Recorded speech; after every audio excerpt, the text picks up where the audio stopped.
দর্শক সবাইকে আমন্ত্রণ জানাচ্ছি নিউজ 24 সাপ্তাহিক নিয়মিত আয়োজন অর্থনীতি ভাবনা অনুষ্ঠানের সাথে আছি বাবু কামরুজ্জামান। এই অনুষ্ঠানে আমরা কথা বলি সমসাময়িক অর্থনীতির গতি প্রকৃতি, অর্থনীতির স্বাস্থ্য আসলে মোটা দাগে কেমন আছে, কেমন চলছে।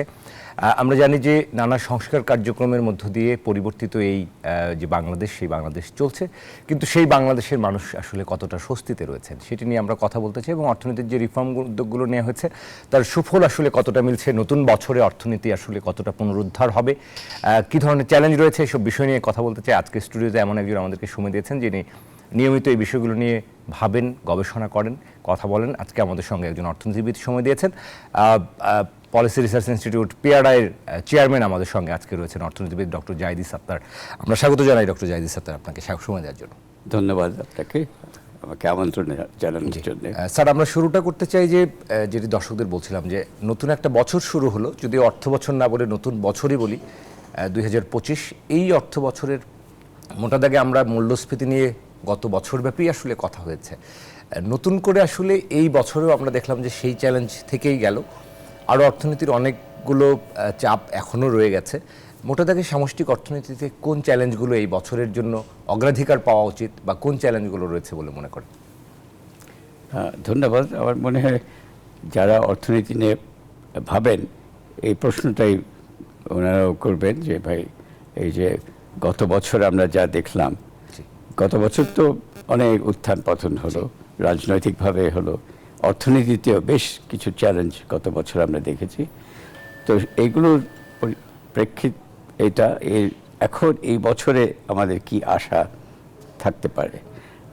আমি সাধারণত একটু অপটিমিস্টিক বাংলাদেশের অর্থনীতি নিয়ে। আমি সাধারণত অপটিমিস্টিকলি দেখি, যদিও এর মধ্যে আবার কিছুটা ব্যালেন্স আনতে হয়। কারণ আমাদের 50 বছরের বা 53 বছরের যে অর্থনৈতিক যে অগ্রগতি হয়েছে, এটা কেউ যদি বলে যে না আমাদের 50 বছরে আমরা অগ্রগতি হয়নি অর্থনীতি, এটা বিশ্বাস করা যাবে না। তবে আমি মনে করি যে আমরা প্রথম 2টা দশক আমরা আমি বলবো এটাকে লস্ট ডেকেডস, 2টা দশকে আমরা কিছু করি নাই। কিন্তু তৃতীয় দশক যেটা 90-এর দশক, যেটা 90-এর দশকে ঠিক আগেই 1990 সালে আমাদের অর্থনীতির কিন্তু একটা ক্রাইসিস ক্রিয়েট হয়েছিল। ফরেন এক্সচেঞ্জ রিজার্ভ তখন একেবারে নিচে নেমে এসেছিল, বোধহয় কয়েক মিলিয়ন ডলার ছিল। তারপরে জিডিপি গ্রোথ, অর্থনীতির জাতীয় উৎপাদ, অর্থনীতির যে গ্রোথ, এটা একেবারে শূন্যতে নেমে এসেছিল।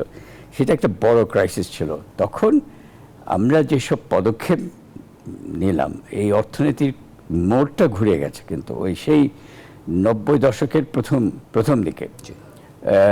সেই যে কতগুলো নতুন সংস্কার এবং নতুন ধারা যেটা তখন সৃষ্টি হলো 90 দশকের প্রথম দিকে, সেই ধারার কিন্তু এফেক্টটা, লেগেসিটা আমরা কিন্তু এই যে গত 2-3 দশক, 90 দশক, তারপরে 2000 সাল থেকে এ পর্যন্ত, আমি বলবো 2019 সাল পর্যন্ত, আমরা ওই যে পরিবর্তনগুলো, সংস্কারগুলো, মৌলিক সংস্কারগুলো এবং অর্থনীতির যে গতিটা এবং ধারাটা যে পরিবর্তন করে দেওয়া হলো।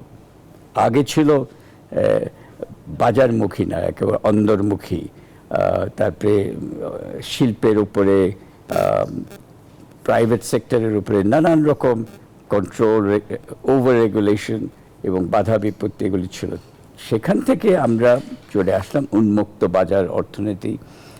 শুধু আন্তর্জাতিকভাবে না, দেশীয় অর্থনীতিতেও ডিরেগুলেশন, ইন্ডাস্ট্রি, ইনভেস্টমেন্ট, বিনিয়োগের ডিরেগুলেশন, এই ধারা কিন্তু আমরা অনেকে হয়তো খুব ভালো গভীরভাবে দেখেন না, কিন্তু আসল পরিবর্তন ওই সময় হয়েছে এবং সেটার আমরা ফল কিন্তু এই গত 2-3 দশকে আমরা পেয়েছি। এটা লেগেছে। এখন আগামী এই যে 2025 সালে, একটা হচ্ছে আমরা আন্তর্জাতিক পর্যায়ে ওয়ার্ল্ড ইকোনমি, এটা কোন ধারায় যাচ্ছে, এখানে কতগুলো পরিবর্তন হচ্ছে। আমরা যুক্তরাষ্ট্রের নির্বাচনের যুক্তরাষ্ট্র এখন তো সবাই মাথায় খালি যে এখন নতুন একজন প্রেসিডেন্ট আসছেন, ওনার চিন্তাধারা কি, ওনার চিন্তাধারা মানে ভিন্ন। ট্রেড রেস্ট্রিকশন হবে কিনা সেটা নিয়ে আমরা কানাডা, একদম ভিন্ন। চায়নার ক্ষেত্রে এইসব যে ডিকাপলিং, ইউএস চায়না ডিকাপলিং, তারপরে ইকোনমিক সিকিউরিটি, অর্থনৈতিক এই যে সিকিউরিটিটা একটা প্রাধান্য পাচ্ছে সবচেয়ে আগে, মানে যেখানে আগে উন্মুক্ত বাজার মানে ফ্রি ট্রেড এগুলোকে এনকারেজ করতো এইসব। তারপরে যে আগে যেটা ইউনিপোলার ওয়ার্ল্ড মনে হতো, এখন সেটা দুই ভাগ হয়ে যাচ্ছে আবার। সে একদিকে হচ্ছে রাশিয়া চায়না এই গ্রুপের একটা, অন্যদিকে পাশ্চাত্য দেশের একটা গ্রুপ হয়ে যাচ্ছে। এইগুলির মধ্যে এইসব দ্বন্দ্ব, আন্তর্জাতিক পর্যায়ে দ্বন্দ্ব, অর্থনৈতিক দ্বন্দ্ব সৃষ্টি হচ্ছে, মানে জিওপলিটিক্যাল চেঞ্জেস আসছে, এর সাথে সাথে জিও ইকোনমিক চেঞ্জেস হচ্ছে। আমরা যে 1900 মানে দ্বিতীয় মহাযুদ্ধের পরে যে একটা অর্থনৈতিক একটা রুলস বেসড আন্তর্জাতিক একটা অর্ডার ছিল, সেই রুলস বেসড অর্ডারে এখন যথেষ্ট ধাক্কা লেগেছে। এখন সেই ধাক্কাগুলো সামনে পৃথিবীটা কোন দিকে যাবে, পৃথিবীর বিশেষ করে অর্থনীতিটা, সেখানে বাংলাদেশ কিভাবে ম্যানেজ করবে, এইটা একটা বড় চ্যালেঞ্জ হয়ে যাচ্ছে। কিন্তু একই সাথে এটা বলতে হবে যে হ্যাঁ, চ্যালেঞ্জ আসছে কিন্তু অপরচুনিটিসও আসছে, আমাদের অনেক সুযোগও আসছে। এই যে ধরুন একটা যেটা বলা যায় সেটা হচ্ছে এই যে ইউএস চায়না ডিকাপলিং যে একটা কথা বারবার বলা হচ্ছে, তারপরে বলা হয় ওই চায়না প্লাস ওয়ান স্ট্র্যাটেজি, মানে এই যে চায়না বেসিক্যালি কথা হচ্ছে যে চায়নার থেকে সব কিছু আনার এই স্ট্র্যাটেজিটা এখন ছেড়ে দিচ্ছে সবাই। তারা যাচ্ছে চায়নার অল্টারনেটিভ কতগুলো আছে কিনা, ইনভেস্টমেন্টের অল্টারনেটিভ এবং ট্রেড মানে ইম্পোর্টের অল্টারনেটিভ এগুলো আসছে কিনা। এই চায়না প্লাস ওয়ান মানে বেসিক্যালি যেটাকে বলে ডাইভার্সিফাইং রিস্ক, এই স্ট্র্যাটেজিটা এখন প্রাধান্য পাচ্ছে। এইখানে বাংলাদেশের কিন্তু কিছু সুযোগ সৃষ্টি হয়েছে।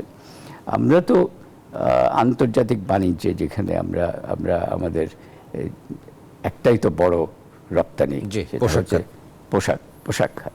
সো এই পোশাক খাতে আমরা চায়নার পরে আছি, 2 নম্বরে আছি। এই 2 নম্বরে যে আছে এটা কিন্তু অনেকে মনে করে এটা সাধারণ ব্যাপার। সাধারণ ব্যাপারটা এটা অসাধারণ ব্যাপার।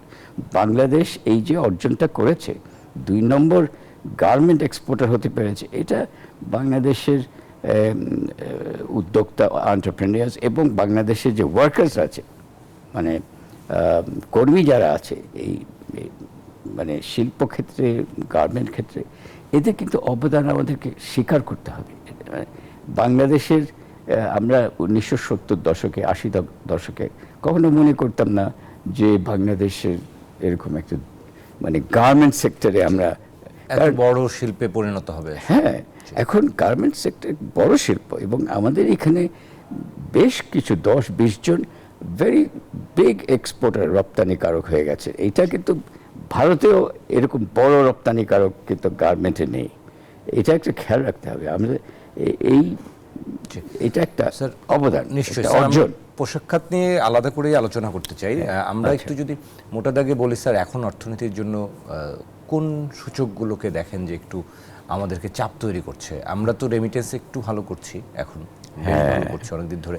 আমাদের এই মুহূর্তে মূল্যস্ফীতিটা একটা বড় ধরনের চাপ মনে করছেন সবাই। সেই সময় আমরা দেখলাম নতুন করে ভ্যাট বৃদ্ধির একটা যে প্রস্তাব এসছে, সেটা নিয়ে অনেক সমালোচনা হচ্ছে। সেই জায়গাটি নিয়ে কি বলবেন স্যার? আচ্ছা, হ্যাঁ, আপনি বর্তমানে 1 নম্বর সমস্যার মধ্যে মূল্যস্ফীতিটা রয়েছে। আর তারপরে এছাড়া মানে গত রেজিম যেসব কর্মকাণ্ড করে গেছেন, যেসব সমস্যা ক্রিয়েট করে এটা, এই যে ব্যাংকিং সেক্টরে যে সমস্যাটা আমরা এখন দেখছি, মানে ব্যাংকিং সেক্টরে তো রীতিমতো ধস নেমেছিল।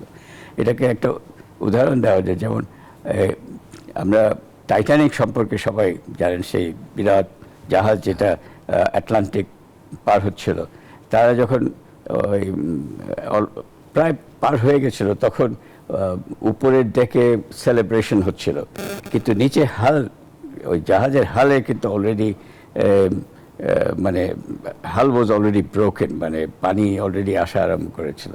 সো এইটা বাংলাদেশের অর্থনীতির অনেক সময় এভাবে তুলনা করা যায় যে আমাদের একদিকে দেখাচ্ছিল যে অর্থনীতির খুব ভালো, সবাই আন্তর্জাতিক বিশ্লেষকরাও বলছিলেন যে এটা বেশ ভালো অর্থনীতি, মানে উন্নয়নের মানে সাকসেসফুল কেস অফ ডেভেলপমেন্ট এসব বলা হচ্ছিল। কিন্তু ভেতরের দিকে ধস নেমেছিল এবং ধসের সবচেয়ে বড় পার্টটা ছিল এই ব্যাংকিং সেক্টর।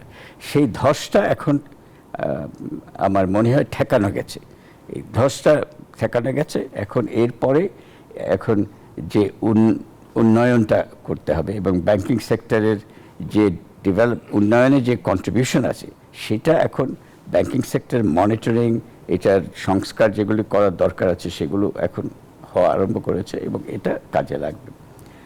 মূল্যস্ফীতিতে এটা একটা বড় চ্যালেঞ্জ হয়ে গেছে। আমরা অনেক কিছুই বলেছি, অনেক অ্যানালিসিস হয়ে গেছে। এখানে মূল্যস্ফীতিটা বাংলাদেশ ব্যাংক যে নীতি নিয়েছে, মানে মুদ্রা সংকোচন নীতিটা নিতে হয়েছে, কারণ প্রথম জিনিস যেটা মূল্যস্ফীতি ক্রিয়েট করে সেটা হচ্ছে যে ডিমান্ড সাইডটা। সো ডিমান্ড সাইডে অনেক এক্সপ্যানশন হয়ে গেছিলো, মনিটারি এক্সপ্যানশন ছিল, তারপরে ফিসক্যাল এক্সপ্যানশন ছিল, এগুলো সব মিলে কিন্তু ইনফ্লেশন ক্রিয়েট করেছে। এবং সবচেয়ে বড় যেটা ট্রিগার, এই মূল্যস্ফীতির ট্রিগারটা কিন্তু এসছে ওই আন্তর্জাতিক পর্যায়ে, যেটা আমাদের 2022 সালে যখন রাশিয়া ইউক্রেন যুদ্ধটা হলো, সেই যুদ্ধর ফলে যে ডিসরাপশনটা হলো, সাপ্লাই চেইন ডিসরাপশন, সেটা বড় সমস্যা ক্রিয়েট করেছে। এবং তখন এনার্জি প্রাইসও, কমোডিটি প্রাইস হঠাৎ বেড়ে গেছিলো। কিন্তু তার সাথে বাংলাদেশের যেটা একটা বড় ধাক্কা লেগেছে সেটা হচ্ছে আমাদের আগে থেকে আমরা অবমূল্যায়ন, মানে টাকা ডলারের অবমূল্যায়ন করা হয় নাই, করা উচিত ছিল। কারণ আমাদের যে মূল্যস্ফীতি আগে ছিল এই যে 5, 5.5, 6% মূল্যস্ফীতি ছিল, যেটা রেকর্ডেড আর কি, হয়তো আসলে আরো বেশি ছিল। অন্যদিকে আমাদের যে ট্রেডিং পার্টনার্স যারা বেশি, ইউরোপিয়ান ইউনিয়ন, নর্থ আমেরিকা, ওদের ওখানে ইনফ্লেশন ছিল 2%-এর মতো। সো এই যে ইনফ্লেশনের ডিফারেন্স, এতে তো বাংলাদেশের টাকার তো মূল্য অনেক এমনিতে কমে যাচ্ছে, কিন্তু অ্যাডজাস্টমেন্টটা হয়নি। টাকা ডলারের যে এক্সচেঞ্জ রেট সেটা অ্যাডজাস্টমেন্ট হয়নি। সো এই অ্যাডজাস্টমেন্টটা করতে বাধ্য হলো যখন ওই যে ধাক্কাটা লাগলো। কিন্তু স্যার আমরা তো এই চাপ যখন উচ্চ মূল্যস্ফীতি, এখনো খাদ্য মূল্যস্ফীতি যখন 13%-এর কাছাকাছি, তখন স্যার নতুন করে আমি বলছিলাম, আমার প্রশ্নের জায়গাটি ছিল এরকম যে ভ্যাট বাড়ানোর যে চিন্তা, আমরা রেস্তোরাঁর কথা বলি, আমরা মোবাইল ফোনের ক্ষেত্রে বলি যে খরচ বাড়ানোর চিন্তা করছে সরকার বা এই অন্তর্বর্তীকালীন সরকার, এইটাকে আসলে কিভাবে দেখেন?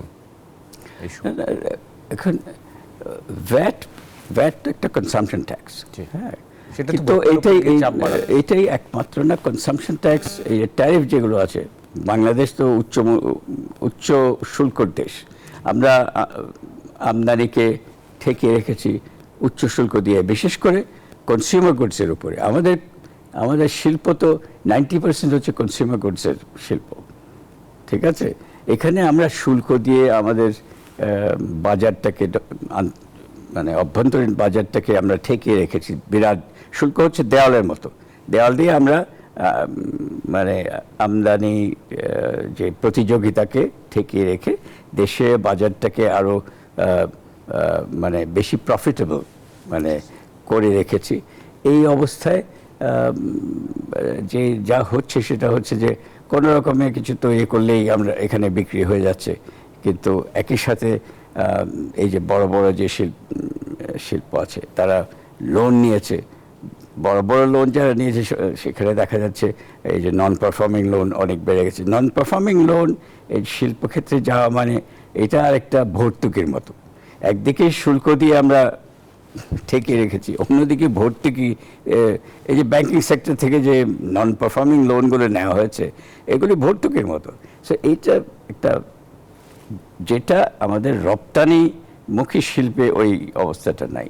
গার্মেন্ট শিল্পে আপনি এত খারাপ অবস্থা, ওখানে কিন্তু প্রতিযোগিতা করতে হয় আন্তর্জাতিক বাজারে, ওখানে আমরা ভালো আছি।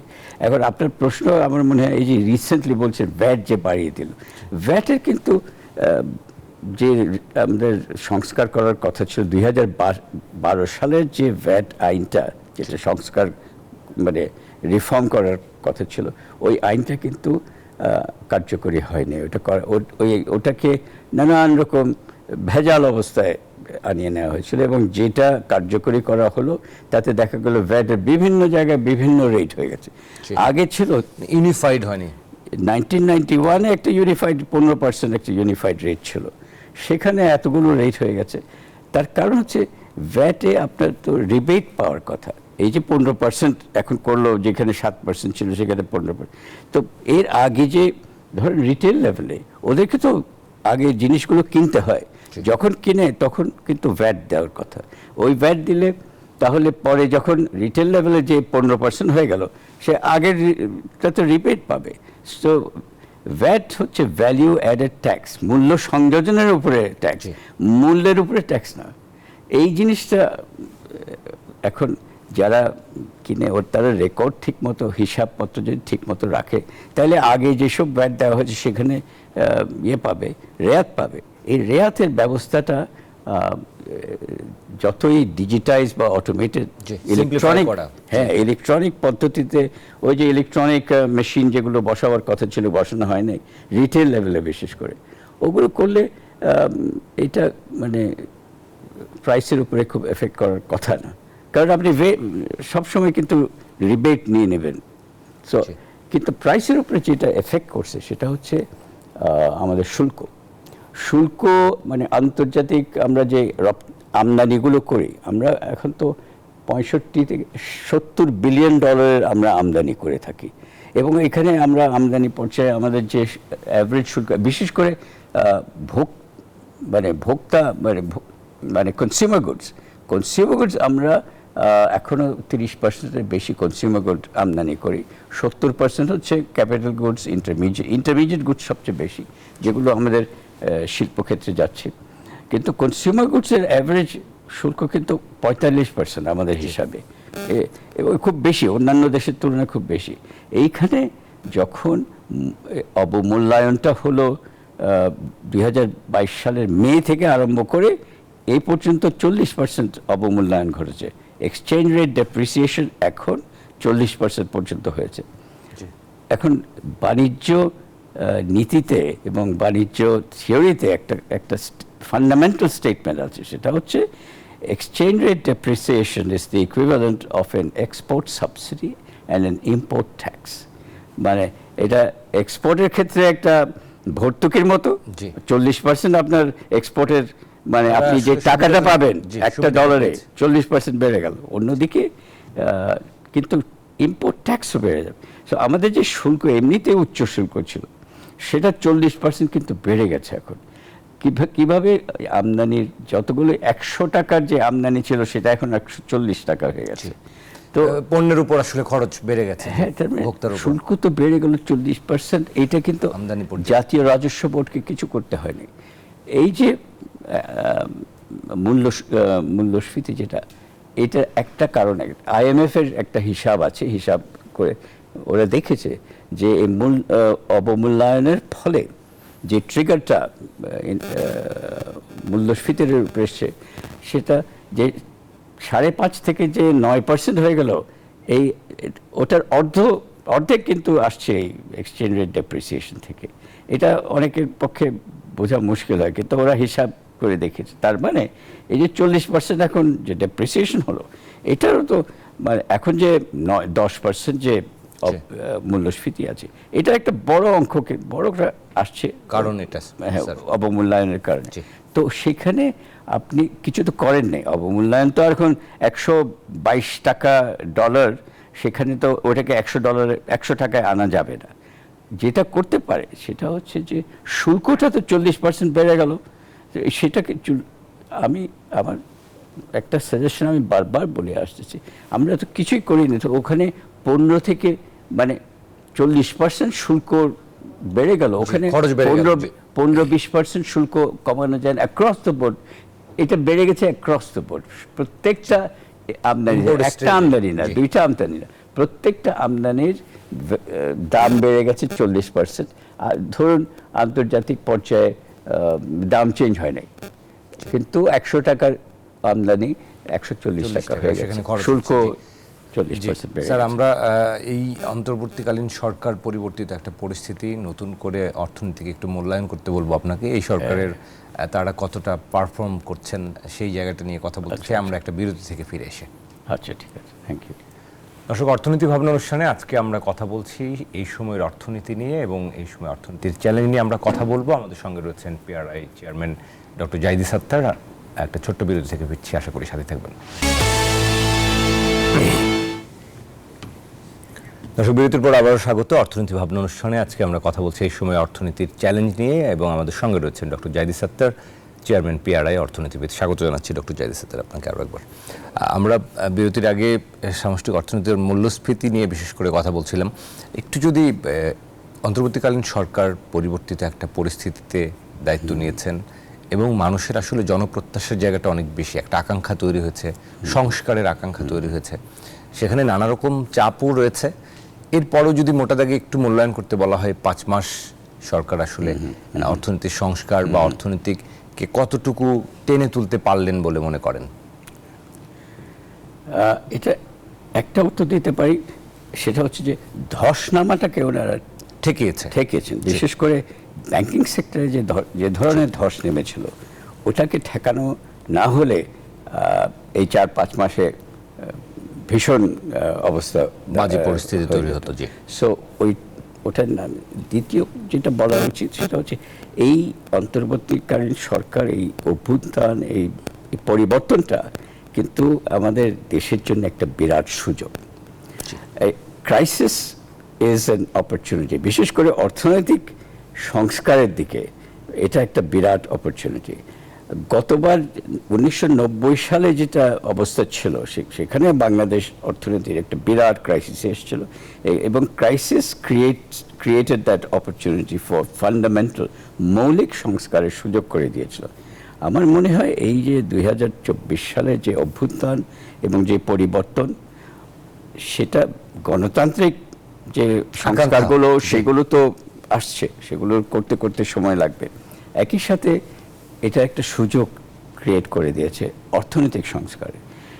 এই যে 90 দশকের পরে কিন্তু ফান্ডামেন্টাল ইকোনমিক রিফর্ম, মানে অর্থনৈতিক সংস্কার অনেক এরিয়াতে, এই যে ব্যাংকিং সেক্টরে তো যেসব সংস্কার হয়েছিল 1990 দশকে, ফিনান্সিয়াল সেক্টর রিফর্মস হয়েছিল এবং সেগুলো খুব ভালো রিফর্ম ছিল, যেগুলোর ফল আমরা পাচ্ছিলাম, কিন্তু সেগুলো গিয়ে গত 20-25 বছরে একেবারে ওগুলো উঠে গেছে। কিন্তু অর্থনৈতিক সংস্কারের আরও কতগুলো স্কোপ ছিল, যেমন 1990 দশকে বাণিজ্য নীতি, আমাদের যে ট্রেড ওরিয়েন্টেশন, এইটা কমপ্লিটলি চেঞ্জ হয়ে গেছিল 90 দশকে। এই জিনিসটা কিন্তু এখন আরেকটা সুযোগ ছিল। এই গত 20 বছরে কিন্তু মানে বাণিজ্য নীতির কোনো ওই যেই সংস্কারগুলো করা হয়েছিল সেটা মানে ফার্স্ট ফেজ বলা যেতে পারে, কিন্তু সেকেন্ড রাউন্ডটা কিন্তু ডিউ ছিল। কিন্তু গত 10-15 বছরে যেটা আমরা আশা করেছিলাম, মোহিত সাহেব যখন ছিল, আমরা আশা করছিলাম যে ওনার তো ব্যাকগ্রাউন্ড আছে, বিশ্ব ব্যাংকে কাজ করেছেন, আন্তর্জাতিক পর্যায়ে অনেক কাজ করেছেন, আমরা আশা করেছিলাম যে উনি কিছু সংস্কার করবেন, কিন্তু আমরা কিছুই দেখতে পাইনি। সো এই মানে ইন্টারিম গভর্নমেন্ট আমরা আশা করি যে কিছু সংস্কার হাতে নেবে এবং যেসব লিস্ট করা হচ্ছিল, রাজনীতিক ক্ষেত্রে সংস্কার করুন, কিন্তু অর্থনৈতিক ক্ষেত্রে এই যে ট্রেড ওরিয়েন্টেশন, আমাদের বাংলাদেশের অর্থনীতির যে এখন যে ডাইনামিজমটা 1990 দশকে ক্রিয়েট হয়েছিল, সেই ডাইনামিজম কিন্তু রক্ষা করতে পারিনি আমরা, এক্সেপ্ট রেডিমেড গার্মেন্ট সেক্টরের যে এক্সপোর্ট ওরিয়েন্টেশন, ডাইভার্সিফাইড আমরা আসলে করতে পারিনি না। কারণ আমরা রেডিমেড গার্মেন্ট সেক্টরের জন্য আমরা একটা নীতি, বাণিজ্য নীতি দিয়েছি, যেটা উন্মুক্ত বাজারের, উন্মুক্ত বাণিজ্যের যে একটা নীতি, সেটা কিন্তু সফল হয়েছে। বাংলাদেশের যে কম্পিটিটিভ অ্যাডভান্টেজ ছিল, যেটার বেসিসে মানে শ্রমঘন একটা যে শিল্প, সেটা হচ্ছে গার্মেন্ট, সেখানে আমরা অনেক সাফল্য অর্জন করেছি, কিন্তু বাকি সব এক্সপোর্টের ক্ষেত্রে কোনো অর্জন নেই, মানে বলাই যায় না যে কিছু উল্লেখ করবো তার আমার কারণ কিছু। হচ্ছে আমাদের আমাদের বাণিজ্য নীতিটা খুব রিস্ট্রিক্টিভ। গার্মেন্ট ক্ষেত্রে ওপেন, কিন্তু বাকিটা খুব রিস্ট্রিক্টিভ। এই রিস্ট্রিক্টিভনেস যে ট্রেড, আমাদের যেখানে ট্রেড আমাদের বাংলাদেশের অর্থনীতির উন্নয়নের কিন্তু একটা বিরাট চাপিকাঠি।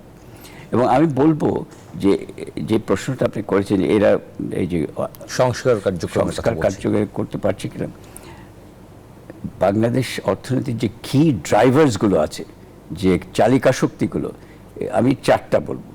একটা হচ্ছে রেডিমেড গার্মেন্ট সেক্টরের যে এক্সপোর্ট, রেমিটেন্স হচ্ছে আমাদের অর্থনীতির আরেকটা চালিকা শক্তি। রেমিটেন্স আর গার্মেন্ট দুটো মিলে কিন্তু আমাদের অর্থনীতির কিন্তু বিরাট অংশ এটা। জি। তারপরে হচ্ছে কৃষিক্ষেত্র। কৃষিক্ষেত্রে তো আমরা বেশ অর্জন করেছি, আরও করা যায়, আরও স্কোপ আছে। আর আমাদের যে এই যে মাল্টিল্যাটারাল এইড, যেটা আমরা মাল্টিল্যাটারাল এইড, যেটা বিশ্ব ব্যাংক, এডিবি, তারপরে ইউকে এইড এবং IMF, এরা যে আমাদেরকে যে সাপোর্টটা দিয়েছে, কিন্তু অন্যান্য ক্ষেত্রে দেশীয় যখন আমরা ফাইন্যান্সগুলো করেছি, আমাদের তো বাজেট ঘাটতি তো প্রত্যেক বছর হয়, এবং সব উন্নয়নশীল দেশের বাজেট ঘাটতি হয়, সেটা এমন কিছু না। কিন্তু সেই ঘাটতিটা আমরা কিভাবে ফিনান্স করেছি, ওইখানে ফিনান্সিংয়ে আমরা 40% ঘাটতি কিন্তু সবসময় মাল্টিল্যাটারাল এইড দিয়ে করা হচ্ছে। আমরা দেখতে পাচ্ছি যে যেখানে আমরা 1970 দশকে এইড ছিল আমাদের জাতীয় উৎপাদের 6.5%, এখন সেটা এসছে 2.4%। সো এটা কিন্তু একটা উল্লেখযোগ্য ইন্ডিকেটর যে আমরা এইড, মাল্টিল্যাটারাল এইড বিশেষ করে আমরা ভালো ব্যবহার করেছি।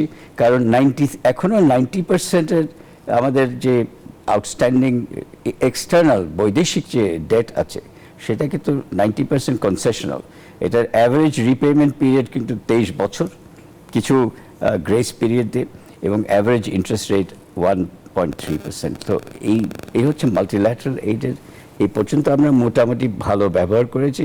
কিন্তু ডোমেস্টিক রিসোর্সে যেগুলো ফাইন্যান্স করা হচ্ছে, প্রজেক্ট এখানে চুরি এগুলো যা শুনছি এখানে অনেক কিছু, কিন্তু মাল্টিল্যাটারাল এইডে খুব বেশি মানে উল্লেখযোগ্য কোনো প্রমাণ পাওয়া, মানে ওভারঅল মাল্টিল্যাটারাল এইড ইউটিলাইজেশন আমার মনে হয় ভালো হয়েছে।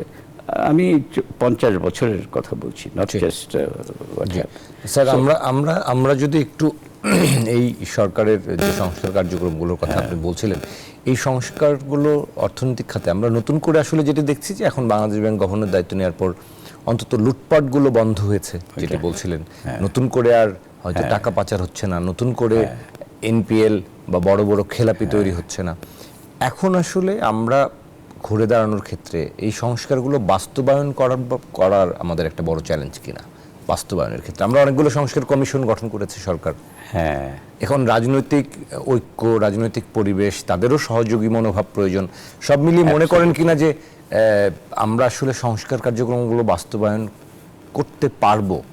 অ্যাবসলিউটলি। এই রাজনৈতিক কনটেক্সটটা, প্রেক্ষিতটা যদি মানে পজিটিভ না হয়, তাহলে কিন্তু অর্থনৈতিক সংস্কার করা বড় মুশকিল হয়ে যাবে।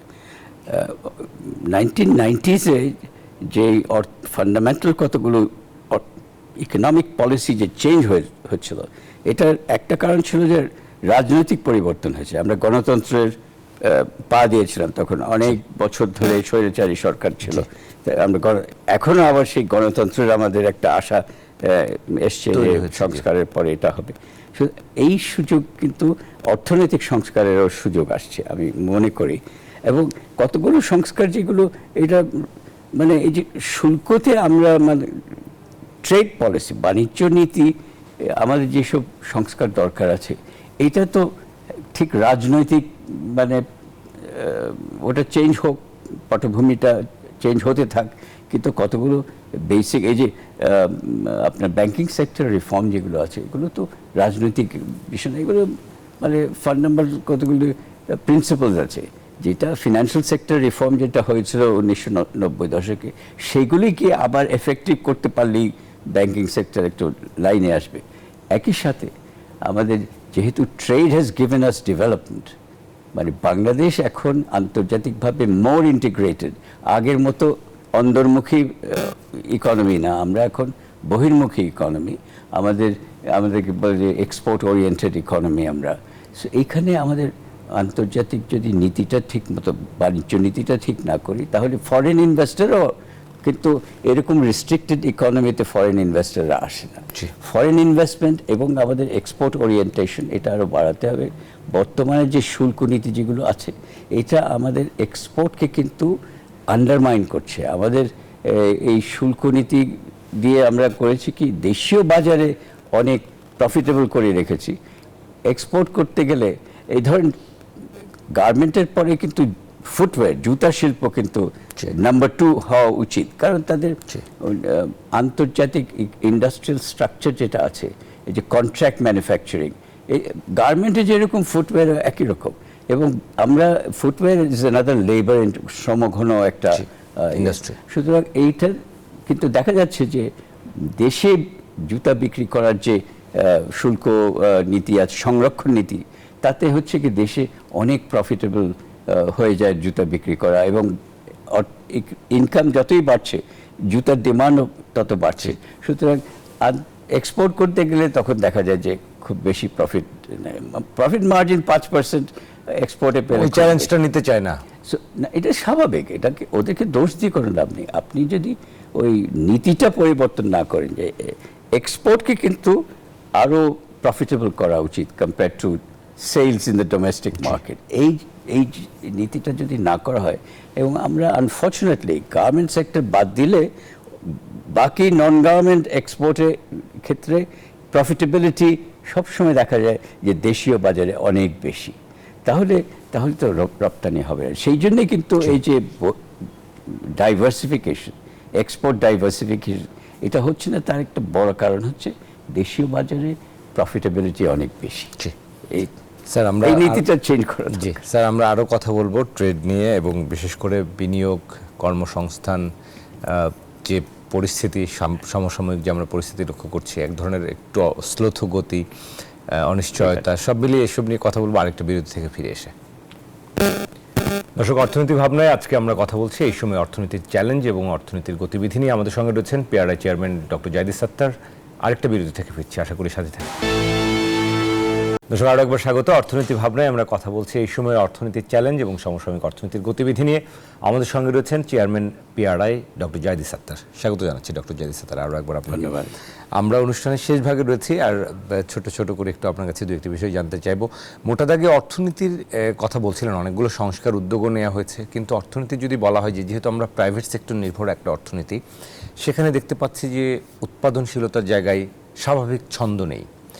আমরা দেখছি যে জ্বালানি নিয়ে একটা চাপ রয়েছে, ইন্ডাস্ট্রিয়ালিস্টরা সবসময় উদ্বেগগুলোর কথা বলছেন, কম্পিটিটিভনেস হারাচ্ছেন, খরচ বাড়ছে। উৎপাদনশীলতার জায়গায় যদি এরকম ছন্দপতন হয়, সেটিকে আসলে আমরা কিভাবে একটু গতিশীল করতে পারি, বা সেটা নিয়ে আসলে ইন্টারিম গভর্নমেন্টের যে উদ্যোগগুলো, সেটির কি আমরা আদৌ সুফল পাচ্ছি, বা সেখানে পারফর্মের জায়গাটা কেমন দেখছেন? ভালো প্রশ্ন। আমার মনে হয় সবাই ওইটাই দেখছে, কিন্তু আমাদের একটা এই প্রেক্ষাপটটা আমাদেরকে একটু ঠিক মতো বুঝতে হবে। দেখেন, 15.5 বছর একটা সরকার ছিল, স্বৈরাচারী বলছেন এখন, তো এই সরকার অথরিটেরিয়ান ছিল। এটা শেষ হয়েছে একটা ডিসরাপশনের মাধ্যমে। It's not a smooth peaceful transfer of power, কিছু ভায়োলেন্স হয়েছে, ডিসরাপশন হয়েছে।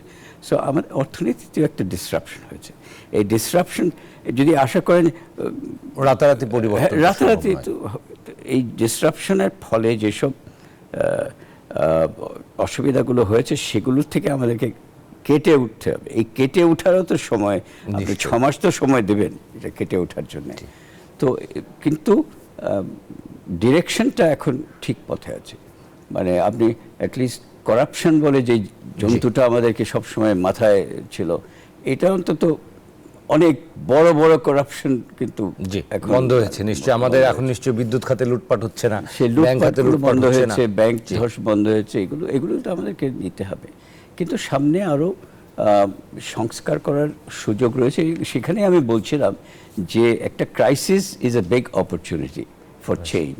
শুধু চেঞ্জ না, এবং আমাদের যে সামনে যে চ্যালেঞ্জ আছে, সামনে আমাদের বড় চ্যালেঞ্জ হচ্ছে এই যে আন্তর্জাতিক পৃথিবীতে যে হাইলি কম্পিটিটিভ জগৎ, এবং তো knowledge, it's a knowledge economy. সামনে যেটা আসছে নলেজ ইকোনমি বলেন, টেক ইকোনমি, ইনফরমেশন তারপরে আর্টিফিশিয়াল ইন্টেলিজেন্স ইকোনমি, সেইখানে আমাদেরকে কম্পিট করে বেঁচে থাকতে হবে, উন্নতি করতে হবে। এবং বাংলাদেশ কিন্তু এটা দেখিয়ে দিয়েছে। আমি মনে করি যে আমাদের অতীতের চেয়ে আমাদের ভবিষ্যৎ কিন্তু অনেক ভালো, কারণ আমাদের এখন যে যে ইয়াং ইউথ, মানে আমাদের এখনো ডেমোগ্রাফিক ডিভিডেন্ড কিন্তু শেষ হয়নি। আমাদের এখনো এই ইউথ পপুলেশনটাকে অন্যান্য দেশগুলো, জাপান বলেন, জার্মানি বলেন, ইভেন চায়না, এখানে কিন্তু এইজ, মানে ওল্ড এজ পপুলেশন অনেক বেড়ে যাচ্ছে। ওল্ড এজ পপুলেশন তো প্রোডাক্টিভ হয় না। এবং আপনার যে প্রশ্ন যে মানে উৎপাদনশীলতাতে একটা ভাটা পড়ছে বলছি, এখন দেখেন স্যার, আমরা বলছি যে যেহেতু বিনিয়োগে এক ধরনের স্থবিরতা আছে, গতি পাচ্ছে না, আমাদেরকে তো একটু ইনভেস্টমেন্টের জায়গাগুলো, আমি একটু তাহলে বলি, বা ক্লাইমেটটাকে আর আপনি খেয়াল করে দেখেন আমাদের অর্থনীতির দুইটা বড় বড় চাবিকাঠি ড্রাইভার হচ্ছে রেডিমেড গার্মেন্ট এক্সপোর্টস, রেমিটেন্স। এই দুটাতে কোনো ধস দেখছেন না, সেটাতে গত 6 মাস জি বরং অনেক বাড়ছে। প্রথম 2-3 মাসে বলছিল সব অর্ডার চলে যাচ্ছে চায়নাতে, চলে যাচ্ছে, কোথায় চলে যাচ্ছে। আমি বলছিলাম যে এই যে যে রপ্তানিকারক এনারা কিন্তু মানে সুইফট ফুটেড রপ্তানি এন্টারপ্রেনিয়ার্স, এনারা কিন্তু খুব রেজিলিয়েন্ট না হলে এই 6 মাস যেখানে আমরা দেখেছি জুলাই আগস্ট মাসে তো কোনো উৎপাদন হয়, কিন্তু এক্সপোর্টাররা কিন্তু ঠিকই হয়তো রাত্রে প্রোডাকশন করেছেন, জাহাজে না পাঠিয়ে এরোপ্লেনে পাঠিয়েছেন ওনাদের, যে কোনো মূল্যে সেটাকে ধরে রেখেছেন। এবং এই যে 6 মাস যে 12% গ্রোথ হয়েছে এক্সপোর্টের, এটা তো এখন তো আর মানে ডেটা বানাচ্ছে না। অনেকে বলছিল আগে দেখে ডেটা, সেখানেও কতগুলো প্রশ্ন আছে, কিন্তু এক্সপোর্ট ডেটা অত সহজে বানানো যায় না। সুতরাং এই যে এবং রেমিটেন্স, যেটা আরেকটা চাবিকাঠি, সেটিও আমরা বাড়ছে দেখছি, সেটাও ঠিক। এই উৎপাদন ডিসেম্বরে দেখেছি ইতিহাসের এখন উৎপাদনশীলতা, আপনি একটা হচ্ছে এক্সপোর্ট ওরিয়েন্টেড ইন্ডাস্ট্রি, মানে রপ্তানিমুখী শিল্প, আরেকটা হচ্ছে ডোমেস্টিক মার্কেটের শিল্প। আমার মনে হয় ডোমেস্টিক মার্কেট শিল্পে ধস ডেফিনেটলি নেমেছে, কারণ তারা এখন বড় করতে পারছে না। বড় করে তো দেখি সব নন পারফর্মিং লোনস, বড় বড় নন পারফর্মিং লোনস হয়ে যাচ্ছে, তাহলে ওখানে সেই উৎপাদনশীলতা তো মানে কিছুটা সময় লাগবে। ব্যাংক থেকে ভর্তুকি পাচ্ছিল, মানে নন পারফর্মিং লোনস মানে ভর্তুকি। ইফ ইউ বড় hugely and not pay, that is basically you're taking subsidy. তার মানে স্যার আমরা শেষ করব, আর 1 মিনিট সময় আছে, আমরা আশাবাদী হতেই পারি এই সব মিলিয়ে একটা, এই যে হ্যাঁ অবশ্যই আশাবাদী। আমার মনে হয় আমরা এখন রাইট ডিরেকশনে যাচ্ছি। সুতরাং অর্থনীতি আগামী 6 মাস গত 6 মাসের চেয়ে আরো ভালো হওয়া উচিত। দিস ইজ মাই নিশ্চয়ই আমরাও স্যার আশা করি যে আগামী দিনগুলো যেন আমরা মূল্যস্ফীতির চাপ থেকে বেরিয়ে এসে অর্থনীতি যেন আরো গতিশীল হয়, সেই প্রত্যাশা জানাই। স্যার আপনাকে ধন্যবাদ জানাই আজকের এই আলোচনায় আমাদেরকে সময় দেওয়ার জন্য। আপনাকেও ধন্যবাদ।